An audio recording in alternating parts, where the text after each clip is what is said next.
Over the past 6 months, I spent my time traveling. I think I've done 60,000 miles, but without leaving my desk. And the reason I can do that is because I'm actually two people. I look like one person, but I'm two people. I'm Eddie, who's here, and at the same time, my alter ego is a big green boxy avatar nicknamed Cyber Frank. So that's what I spend my time doing. I'd like to start, if it's possible, with a test, because I do business stuff, so it's important that we focus on outcomes. And then I struggled because I was thinking to myself, what should I talk? What should I do? It's a TED audience. It's got to be stretching. How am I going to be? So I just hope I've got the level of difficulty right.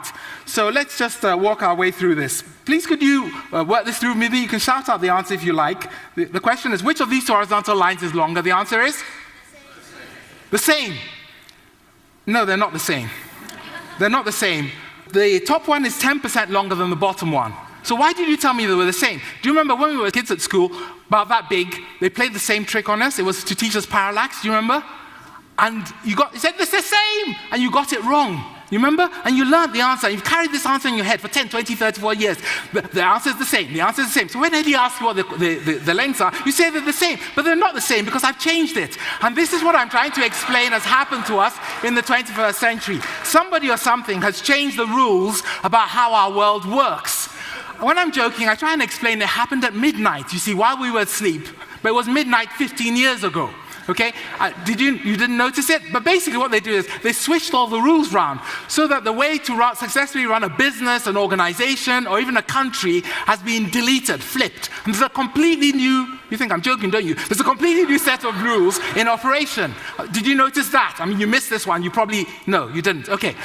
My simple idea is that what's happened is the real 21st century around us isn't so obvious to us. So instead, we spend our time responding rationally to a world which we understand and recognize, but which no longer exists. You don't believe me, do you? Okay.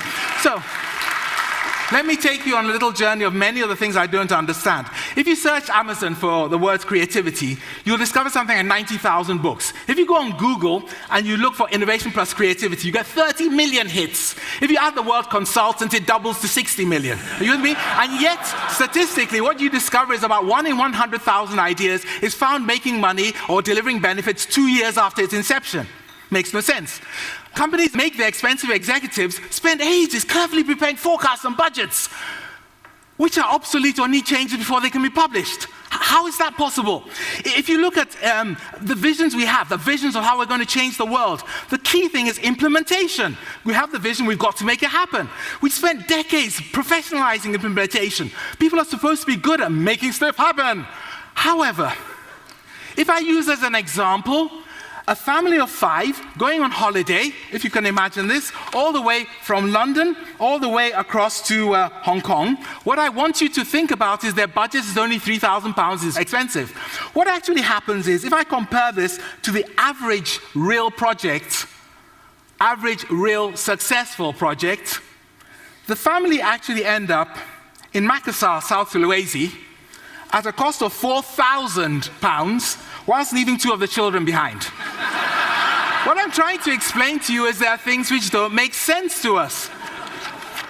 It gets even worse than that. Let me just walk you through this one. This is a quote, and I'll just pick words out of it. It says, I'll put on the voice, "In summary, Your Majesty, the failure to foresee the timing, extent, and severity of the crisis was due to the lack of creativity in the number of bright minds," or something like that. This was a group of eminent economists apologizing to the Queen of England for when she asked the question, "Why did no one tell us that the crisis was coming?" I'll never get my knighthood. I'll never get my knighthood. That's not the important point. The thing you have to remember is these are eminent economists, some of the smartest people on the planet. Do you see the challenge? It's scary. My friend and mentor, Tim Brown of IDEO, he explains that design must get big. And he's right. He wisely explains this to us. He says design thinking must tackle big systems for the challenges we have. He's absolutely right. And then I ask myself, why was it ever small? Isn't it weird? You know, if collaboration is so cool, if cross-functional working is so amazing, why did we build these huge hierarchies? What's going on? You see, I think what's happened, perhaps, is that we've not noticed that change I described earlier. What we do know is that the world has accelerated. Cyberspace moves everything at the speed of light. Technology accelerates things exponentially. So if this is now and that's the past, and we start thinking about change, all governments are seeking change. You're here seeking change. Everybody's after change. It's really cool. So what happens is we get this wonderful whooshing acceleration in change. The speed is accelerating. That's not the only thing.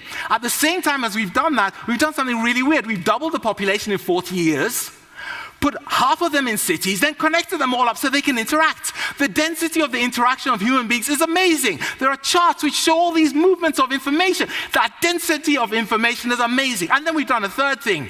You know, for those of you who have as an office a little desk underneath the stairs, and you say, well, this is my little desk under the stairs. No, you are sitting at the headquarters of a global corporation if you're connected to the internet. What's happened is we've changed the scale.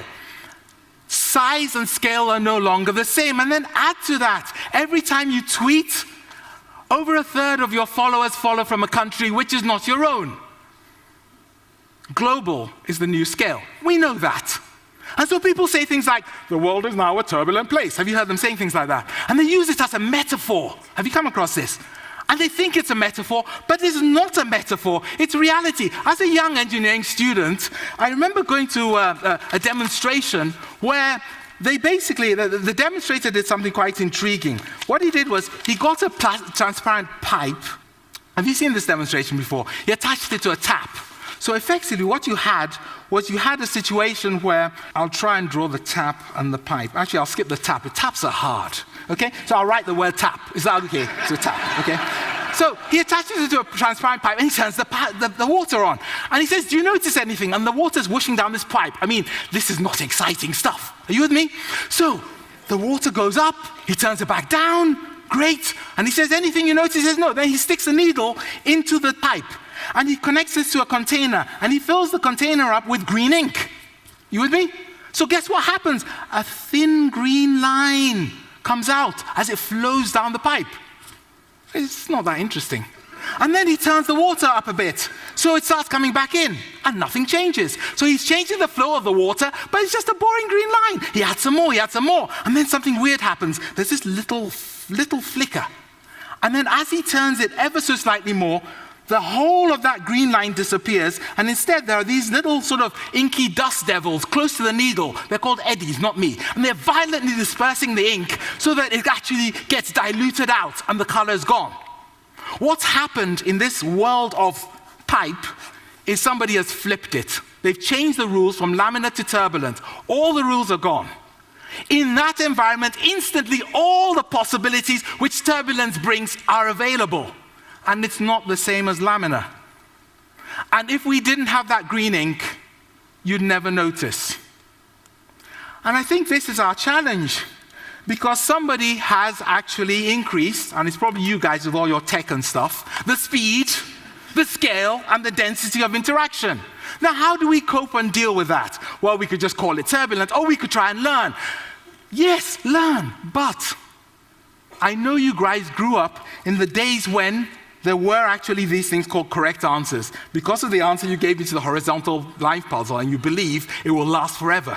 So I'll put a little line up here which represents learning, and that's how we used to do it. We could see things, understand them, take the time to put them into practice. Out here is the world.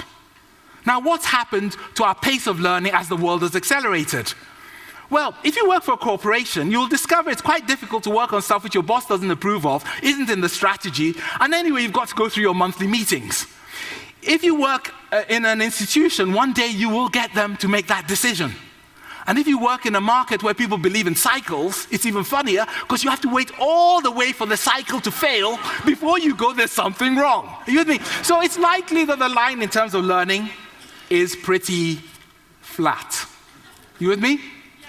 This point over here, the point at which the lines cross over, the pace of change overtakes the pace of learning, and for me, that is what I was describing when I was telling you about midnight.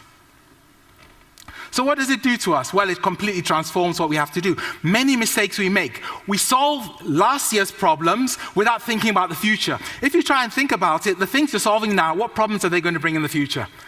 If you haven't understood the world you're living in, it's almost impossible to be absolutely certain that what you're going to deliver fits. I'll give you an example, a quick one. Creativity and ideas. I mentioned that earlier. All the CEOs around me, my clients, they want innovation. So they seek innovation. They say to people, take risks and be creative. But unfortunately, the words get transformed as they travel through the air, entering their ears. What they hear is, do crazy things and then I'll fire you. Why? Why? Because in the old world over here, getting stuff wrong was unacceptable. If you got something wrong, you'd fail. How should you be treated? Well, harshly, because you could have asked somebody who had experience. So we learned the answer. We carried this in our heads for 20, 30 years. Are you with me? The answer is, don't do things which are different. And then suddenly we tell them to, and it doesn't work. You see, in reality, there are two ways you can fail in our new world. One, you're doing something that you should follow a procedure to. I don't know, it's a medical thing, you're sloppy, you get it wrong. How should you be treated? You should probably be fired. On the other hand, you're doing something no one's ever done before. You get it completely wrong. How should you be treated? Well, free pizzas. You should be treated better than the people who succeed. It's called smart failure. Why? Because you can't put it on your CV. So where I want to leave you then is with the explanation of why I actually traveled 60,000 miles from my desk. When I realized the power of this new world, I quit my safe teaching job and set up a virtual business school, the first in the world, in order to teach people how to make this happen. And I used some of my learnings about some of the rules which I'd learned on myself. If you're interested, worldaftermidnight.com, you'll find out more. But I've applied them to myself for over a decade, and I'm still here, and I still have my house. And the most important thing is, I hope I've done enough to inject a little green ink into your lives so that when you go away and you're making your next absolutely sensible and rational decision, you'll take some time to think, I wonder whether this also makes sense in our new world after midnight. Thank you very much.